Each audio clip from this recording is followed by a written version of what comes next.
colis My Muesli. Je suis trop contente. Les vrais auront déjà vu. Je suis trop contente. Genre, je l'ai ouvert hier. Ils m'ont envoyé du coup toute la collection d'été.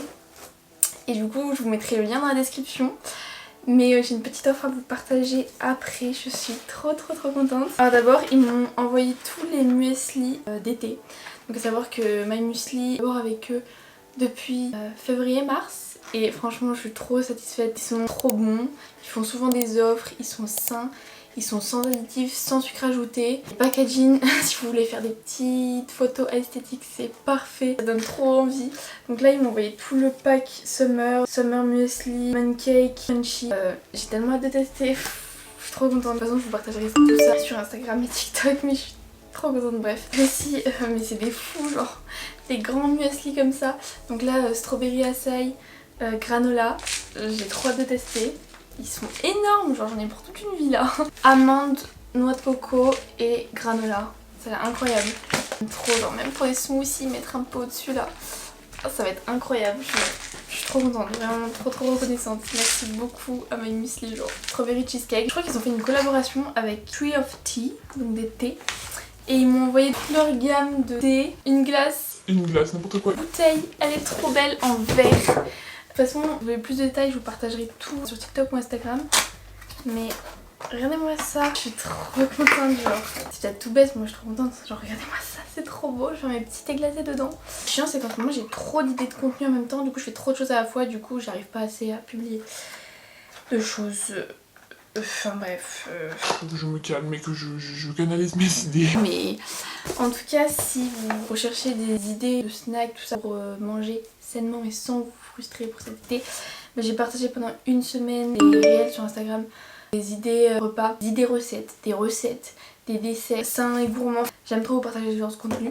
Sur mon Insta juste là. Je vous partagerai aussi le haul. Merci My Muesli. Sachez que du coup avec le code OlivioSummer que je vous mettrai là à l'écran, vous avez ce coffret là d'été. Vraiment en plus ils sont quand même pas mal hein. Un petit truc, un petit muesli comme ça, c'est 85 grammes. Donc en fait vous avez ouais presque 600 grammes bah, offert des 15 € d'achat sur le site de My Muesli avec mon code du coup OlivioSummer. Je vous mettrai du coup tous les liens dans la description et je vous remettrai aussi le code. Et voilà, je suis trop contente. Merci beaucoup à My Muesli. Regardez-moi ce colis. Merci My Muesli, vous êtes les bestes. Hello les gars, je suis trop contente de vous retrouver dans cette nouvelle vidéo où je vais vous parler d'un sujet pas très cool, mais je suis très contente de l'aborder maintenant parce que c'est pour une bonne nouvelle. C'est que je m'en suis sortie et à mon tour je peux vous aider et vous expliquer un peu mon expérience, vous donner mes meilleurs conseils. Même si bien sûr, je le répète encore, mais je suis pas professionnelle de santé, juste une personne qui est passée par une phase de trouble du comportement alimentaire très sévère et qui s'en est sortie malgré 5 ans d'anorexie. Je suis trop contente d'aujourd'hui pouvoir à mon tour vous aider et pouvoir répondre à vos questions. Et c'est ce qu'on va faire dans cette vidéo. Alors, oh putain mais je suis coupée, pourquoi ça zoome cette merde? J'arriverai jamais à gérer ça. Alors j'ai toute la trame de la vidéo sur mon Mac juste ici. Donc si je regarde un peu à droite c'est juste pour ça. Mais ne vous inquiétez pas, c'est pour rien oublier, je vais vous expliquer un peu comment je vais dérouler cette vidéo pour vraiment qu'elle réponde aux interrogations tout en expliquant aussi mon vécu parce que je pense que aussi quand on parle de ce sujet là, c'est vraiment très variable en fonction de chaque personne. Tout d'abord, je vais commencer la vidéo en expliquant ce que c'est une aménorrhée, parce que je pense que pas tout le monde sait. En gros, une aménorrhée, quand on n'a plus ses règles, mais c'est pas comme la ménopause où c'est dû du coup à la femme qui... En fait, je vais aller voir la définition exacte, parce que j'ai pas envie de dire de la merde, ok?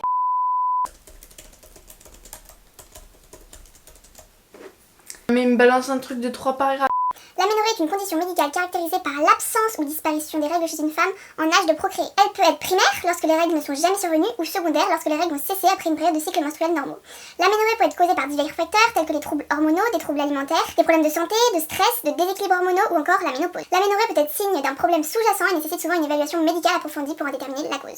Voilà ce que c'est brièvement l'aménorrhée. Du coup je pense avec les TCA on est beaucoup à en avoir souffert d'aménorrhée. Et c'est vrai qu'avec l'anorexie, c'est presque toujours le cas en fait, parce que le corps n'a plus assez d'énergie, même pour se réchauffer, pour des fonctions vitales. Donc forcément, il est bien fait, il coupe, comment dire, il arrête de pouvoir permettre à la femme de procréer, il a même plus d'énergie pour lui, il se met en mode économie d'énergie. Ça fonctionne autant pour... souvent on a des pertes de cheveux, on perd nos règles, on a toujours très très froid. On a aussi du duvet qui se crée beaucoup sur les bras parce qu'en fait c'est pour lutter contre le froid. Le corps il crée c'est un nom, je me rappelle plus comment ça s'appelle, mais à l'époque je m'en rappelais bien. Voilà, en fait c'est des mécanismes que le corps met en place pour survivre tout simplement, dont l'aménorrhée. Et moi c'était quelque chose à l'époque qui m'angoissait quand même beaucoup. Enfin je me disais quand même que j'aimerais bien retrouver mes règles un jour, et c'était quelque chose qui m'angoissait aussi beaucoup. Et c'est aussi pourquoi je souhaite faire cette vidéo, pour aussi vous rassurer et vous montrer que même en ayant traversé une anorexie très sévère comme ça, ou même une anorexie, en fait on peut retrouver nos règles. Maintenant je vais vous expliquer un petit peu mon parcours à moi, ce qui va peut-être aussi permettre de vous identifier. Ah putain, la caméra qui a plus de batterie, je dois continuer plus tard. Ah j'ai le seum, j'étais trop bien partie là. Bon, j'ai un petit peu chargé, mais là j'ai fait trop envie de filmer, j'étais grave sur une bonne lancée, donc j'espère que ça va tenir. Je parlais un petit peu du coup de mon parcours, comment c'est arrivé. Alors moi, faut savoir que j'ai eu une anorexie qui a été...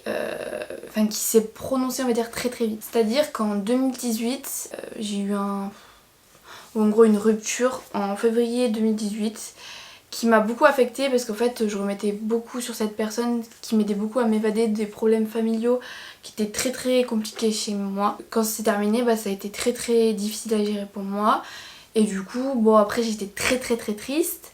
Mes parents étaient assez inquiets, mais bon ça petit à petit ça a pris du temps, mais j'étais toujours très très triste. Ça s'est répercuté du coup sur l'alimentation où je mangeais un peu moins, mais de base c'était parce que vraiment j'étais triste. Et puis du coup mars, avril, ça a été, puis après ça a été vraiment juin, juillet, août, où en 3 mois j'ai perdu énormément de poids. Déjà de base j'ai toujours eu une corpulence assez fine, j'avais une IMC de 16 de base, donc j'avais déjà un IMC plutôt fine quoi, mais pas malade.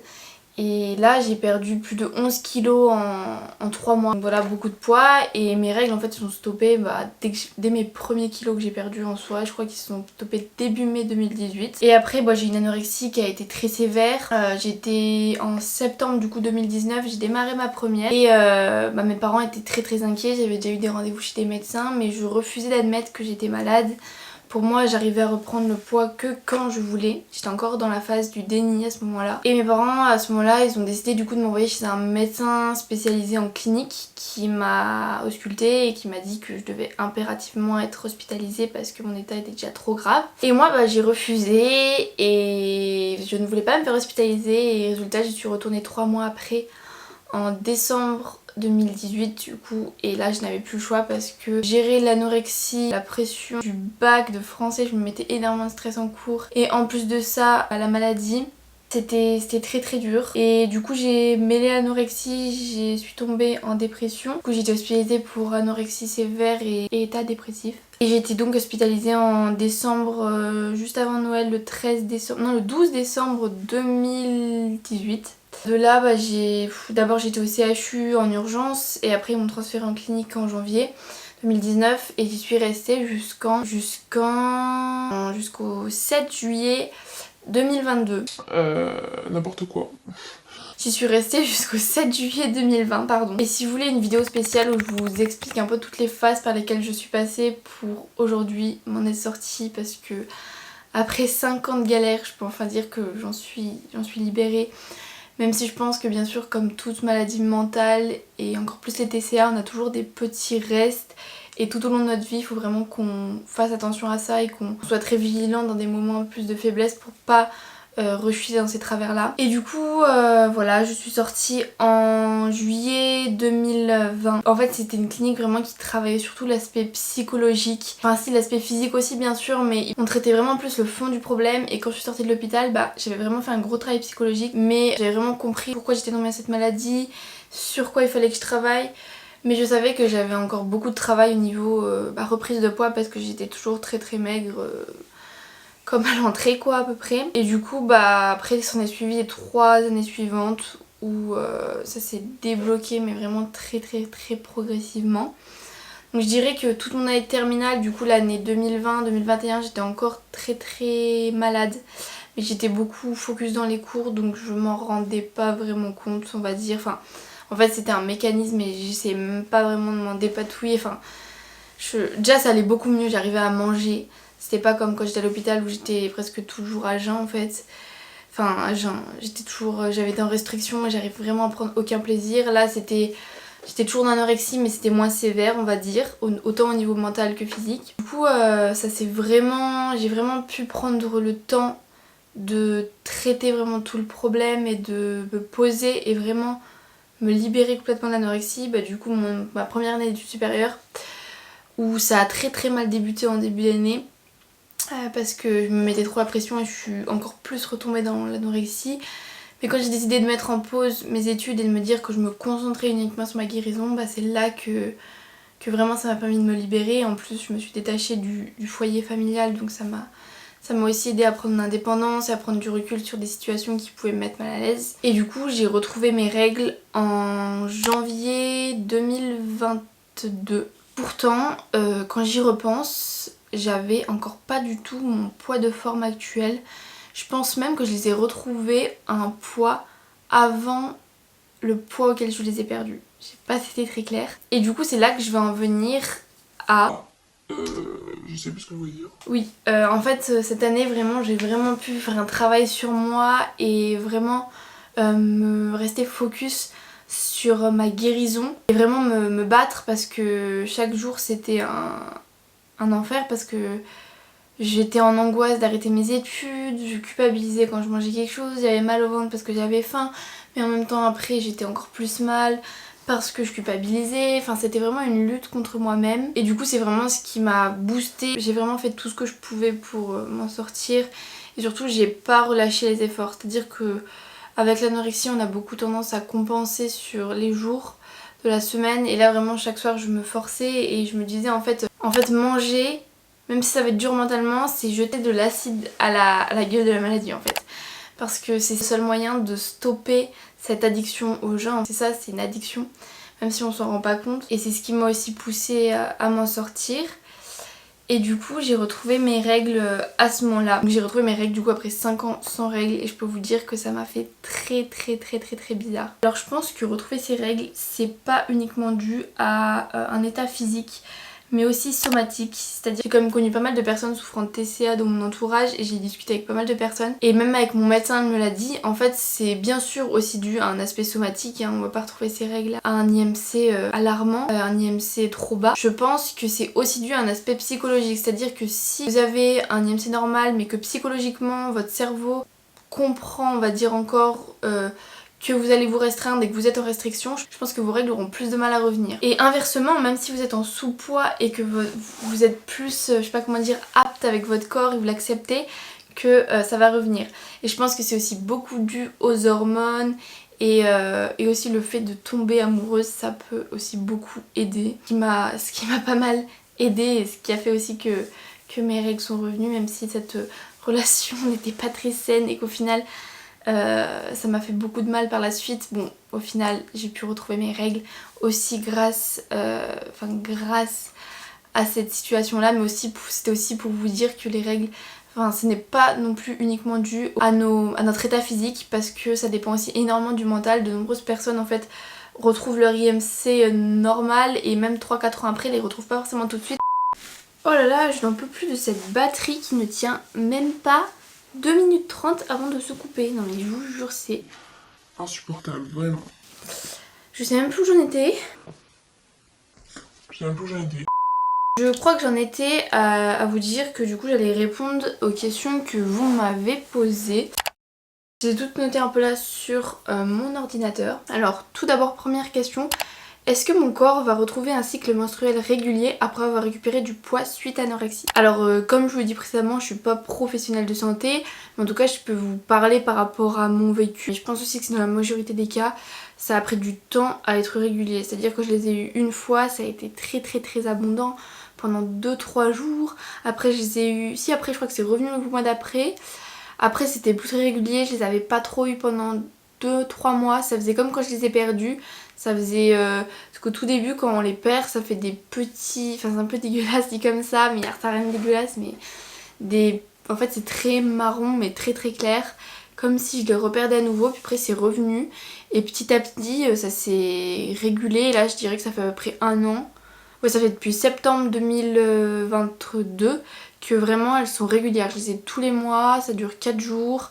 J'arrive vraiment à me rendre compte quand ça va arriver. Je sais que j'ai plus de boutons, que je vais avoir plus faim, que je transpire beaucoup aussi la nuit. Enfin tous ces petits signaux qui se régulent on va dire. Et non, au début ce sera pas du tout régulier, c'est même normal, faut pas s'affoler si on les a une première fois, qu'après on les a plus pendant 2, 3, 4 mois et que ça revient, que ça repart, c'est normal en fait, c'est juste le corps qui apprend à retrouver son équilibre, à se remettre en route petit à petit. Ensuite, deuxième question, à quel moment devrais-je m'attendre à ce que mes règles reviennent après avoir commencé à rétablir une alimentation plus saine? Enfin plus saine, plus riche, je pense qu'elle veut dire à mieux manger. Comme je l'ai dit précédemment, je pense que c'est dû du coup à l'état somatique, à notre poids, à comment notre physique est en fait, que notre corps il sente qu'il a assez pour pouvoir laisser de la place, enfin pour pouvoir procréer en fait, pour pouvoir avoir un corps de femme. Et pour ça je pense du coup forcément c'est l'alimentation, mais bien sûr il n'y a pas que ça, il y a aussi l'aspect psychologique. Si notre corps il comprend qu'on ne l'accepte pas et qu'on ne se sent pas à l'aise avec ses formes, avec la reprise de poids, forcément je pense que ça va bloquer quelque part. Mais du moment que ces deux facteurs sont plus ou moins rétablis entre guillemets, je pense que ça peut arriver. Après je pense qu'aussi pour certaines personnes peut-être que la psychologique ne joue pas du tout et que tant que le physique est bon, les règles arrivent quand même. Mais en ayant parlé avec différentes personnes et en ayant parlé avec ma médecin, parce que j'étais aussi beaucoup inquiète au moment où j'étais malade du fait qu'elle revienne pas, elle m'avait aussi beaucoup dit que c'était l'aspect psychologique et elle avait beaucoup de ses patientes, c'était revenu quand elle se sentait vraiment mieux psychologiquement et pas que justement somatiquement, contrairement à ce qu'on pourrait penser. Ensuite, autre question, est-ce que le retour de mes règles signifie que mon corps est en meilleure santé maintenant? Je pense que oui, bien sûr. J'ai aussi une amie qui les avait eu très très tôt lors de son hospitalisation. C'est vrai qu'elle était encore très très malade et pourtant elle les a eu. Donc je pense que si des fois c'est un peu le corps qui peut peut-être être déréglé tout simplement. Mais oui, globalement je pense que le retour des règles ça veut dire que ton corps est capable de procréer, donc que tu vas mieux et qu'il n'est plus en manque extrême on va dire. Après, est-il possible que mes règles soient irrégulières pendant un certain temps après leur retour? Comme je l'ai dit, oui bien sûr. Je pense que ça fait justement partie, du réamorçage on va dire. Le temps que le corps retrouve son équilibre, qu'il se remette en route, tout ça, c'est normal que ce soit pas régulier au début. Ça prend du temps à se réguler. Dois-je consulter un professionnel de la santé si mes règles ne reviennent pas après une période de poids corporel stable? Oui, bien sûr. Moi, ce que je dis, c'est juste en fonction de mon expérience et ce que j'ai vécu. Et ce que aussi j'ai beaucoup appris parce que j'adore me documenter et apprendre là-dessus. Pareil pour tout ce qui est sport, nutrition que je partage sur mes réseaux. Mais bien sûr, si vous avez des doutes, si vous avez des craintes, bien sûr, consulter un professionnel de santé, c'est le plus important. Est-ce que le retour de mes règles peut entraîner des changements hormonaux ou émotionnels? Alors oui, bien sûr, moi je l'ai remarqué vraiment quand j'ai retrouvé mes règles. En fait ça m'a encore plus aidé dans le processus de guérison. J'avais encore plus faim, je sentais que du coup j'avais aussi plus quand même forcément plus d'hormones, donc j'étais plus joyeuse quand même. Et j'avais plus d'envie aussi. Donc oui, bien sûr. Quels facteurs peuvent retarder le retour de mes règles malgré mon rétablissement de l'anorexie? Comme je l'ai dit, l'aspect psychologique en fait. Si ton corps il comprend que tu l'acceptes pas, que tu te sens mal et que t'as envie de reperdre du poids, je pense qu'il va pas déverrouiller l'option règles entre guillemets et tu vas pas forcément les retrouver rapidement. De toute façon dans tous les cas, comme je le dis, je le répète tellement souvent sur les réseaux, tout ça, le plus important dans la guérison de l'anorexie, contrairement à ce qu'on pourrait penser, c'est travailler le psychologique. C'est ce qui nous fera s'en sortir sur le long terme et surtout éviter de rechuter. Une fois qu'on a compris pourquoi, ensuite on peut travailler vraiment cet aspect alimentation et se débloquer du trouble pour justement exprimer ce qui nous faisait du mal autrement. Comment puis-je reconnaître les signes précurseurs du retour de mes règles? Alors ça oui, hyper important.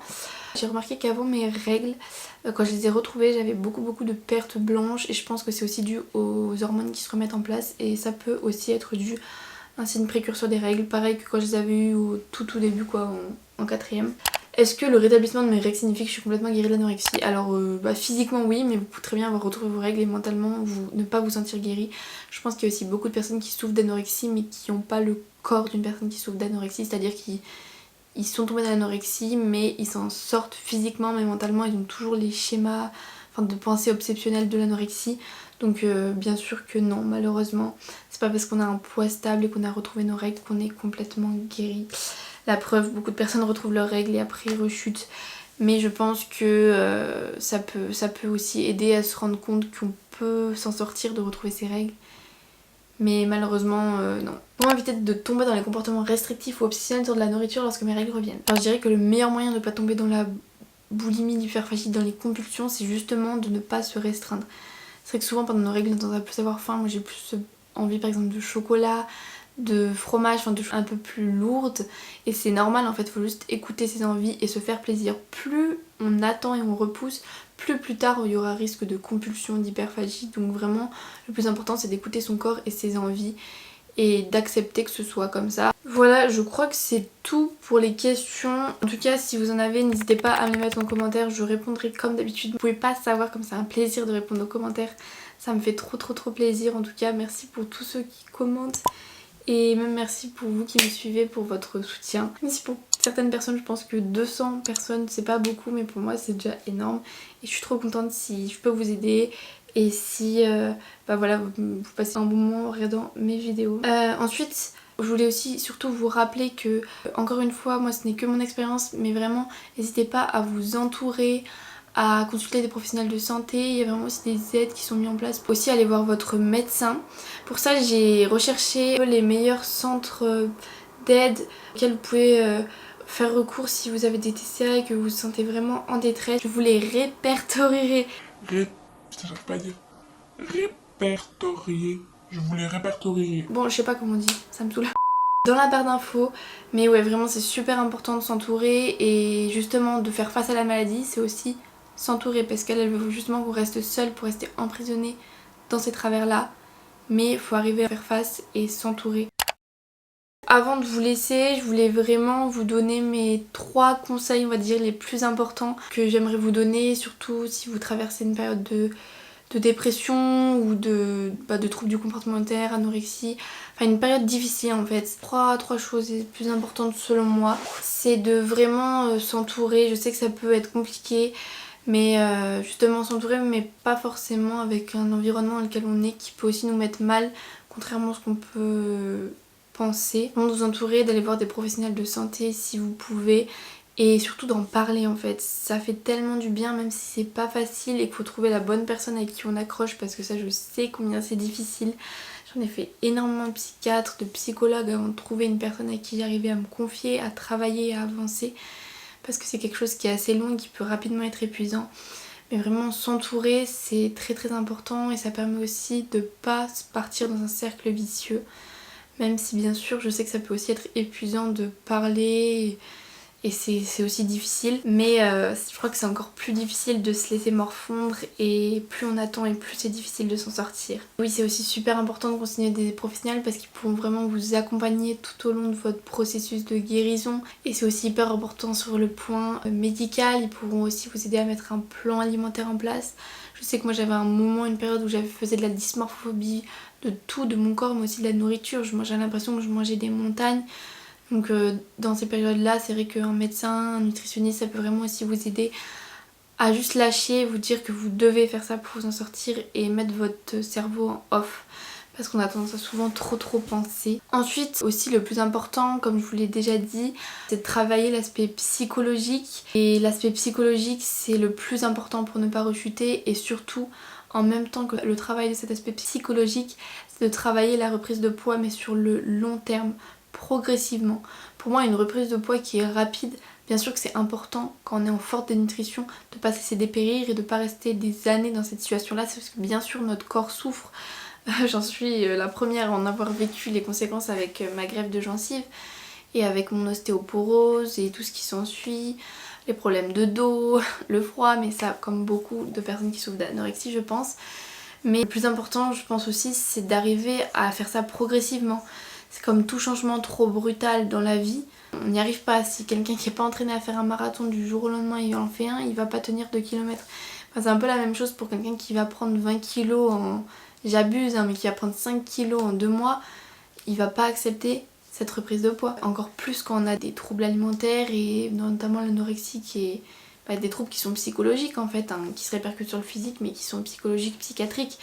Donc oui, c'est important que ce soit très progressif et de travailler le psychologique en parallèle, c'est vraiment complémentaire dans cette maladie. Troisième point, c'est tout d'abord oui bien sûr c'est d'aller progressivement et de ne pas être brusque envers vous-même. Et troisième point, c'est surtout d'être bienveillant et patient envers vous-même parce que la guérison, que ce soit d'une dépression, d'énormément de maladies mentales, c'est très très long. Et il faut vraiment être patient et faire preuve de beaucoup de persévérance. Je sais que ça peut être très long et très très dur, on n'en voit plus le bout. Mais il faut vraiment s'accrocher et je vous promets que ça fera la différence, vraiment. Je pensais absolument pas que c'était possible que je m'en sorte. Et pourtant, même si bien sûr la vie, c'est pas toujours tout rose, mais c'est possible de s'en sortir, donc vraiment croyez en vous et ne lâchez rien. Surtout soyez très patient envers vous-même, ça va être forcément mené de haut, de bas, il y aura des moments où vous n'en pourrez plus, vous aurez juste envie d'arrêter les efforts parce que vous sentirez mal dans votre corps, dans votre tête, harcelé par les pensées. Mais c'est hyper important d'être bienveillant envers vous-même et de célébrer même les petites victoires. Moi je notais toutes mes petites victoires dans un carnet. Aujourd'hui j'ai réussi à manger un pain au chocolat, j'ai réussi à manger un petit gâteau, j'ai réussi à faire ça en plus. Tous les soirs je notais 3 choses positives pour arriver à justement cultiver le positif et attirer le positif en retour. Ça aide vraiment à voir les choses du côté positif aussi. D'un autre côté je notais aussi toutes les conséquences de l'anorexie quand j'en pouvais vraiment plus et que je pleurais, que je voulais tout arrêter. Je notais toutes les conséquences négatives, le froid, j'avais plus d'amis, enfin je me séparais de tout le monde, je perdais mes cheveux, j'avais plus aucune forme, je ressemblais à rien, j'avais une acné qui était très sévère due au dérèglement hormonal. J'étais enfermée à l'hôpital, enfin vraiment faire une liste des points négatifs et des points positifs. Et en ayant ces 2 blocs là, arriver à se donner de la force pour ne rien lâcher. Et c'est aussi ça qui va vous aider à vous en sortir. Donc voilà, je crois que je vous ai tout dit dans cette vidéo. J'espère vraiment que cette vidéo vous aura plu, qu'elle aura pu... Oh les gars, je suis trop contente là. Je viens de tester mes muesli. Ah, c'est trop bon. Je vais vous faire le montage pour TikTok, j'ai complètement oublié de filmer. Je peux pas faire 2 choses en même temps. Filmer YouTube et TikTok et Insta en même temps, c'est compliqué. Déjà que là j'ai du mal à gérer avec le stockage. Mais tout sera sur Insta et TikTok, donc n'hésitez pas à me rejoindre comme d'habitude. Merci beaucoup à My Muesli, genre je suis tellement contente. J'ai plein d'autres idées de contenu que je vais vous partager. Voilà, qu'est-ce que je voulais dire? Je ne sais plus. Je suis pépouse là. C'était comme ça parce que je suis trop en plein soleil. J'espère que la luminosité n'est pas trop mal. Oh. Je vais me mettre comme ça. Bon les gars, hier j'ai pas pu terminer la vidéo. Ma batterie m'a lâché littéralement. J'ai essayé de charger 2 fois, reprendre, charger, reprendre. Au bout de 2 fois, j'en pouvais plus. Donc je me suis dit que je finirais cette vidéo ce matin. Je voulais juste aussi vous dire, donc n'oubliez pas surtout de vous entourer et de consulter des professionnels de santé, surtout si c'est le moment où vous les perdez, parce que c'est souvent là que c'est le premier signal que vous devez vraiment être pris en charge et vraiment essayer. C'est à ce moment-là pour moi qu'il faut vraiment commencer à lutter contre la maladie, parce que plus elle s'ancre et plus c'est difficile de s'en sortir. Donc je vous envoie plein de courage et je compte sur vous pour demander de l'aide et vous entourer. Après je sais que c'est pas facile et qu'on fait comme on peut, mais voilà, c'est ça aussi qui est très important, que je tenais aussi à dire.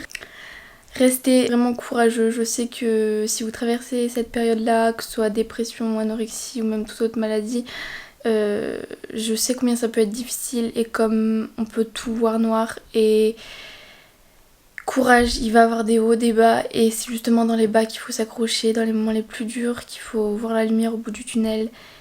Et je vous envoie énormément de courage, je suis de tout cœur avec vous. Et si vous avez besoin, vous pouvez m'envoyer un DM sur Instagram, j'essaie au maximum de répondre et ça me fait toujours énormément plaisir de pouvoir vous aider. Ne relâchez vraiment pas dans les moments difficiles, je vous envoie plein de courage. Entourez-vous des personnes qui vous sont chères, qui vous comprennent. Entourez-vous des bonnes personnes et n'hésitez pas aussi à rayer les personnes toxiques de votre vie. Je Je vous envoie énormément de courage. Prenez bien soin de vous. Mouah. Je pensais pas. Ma vidéo, j'ai filmé 40 minutes.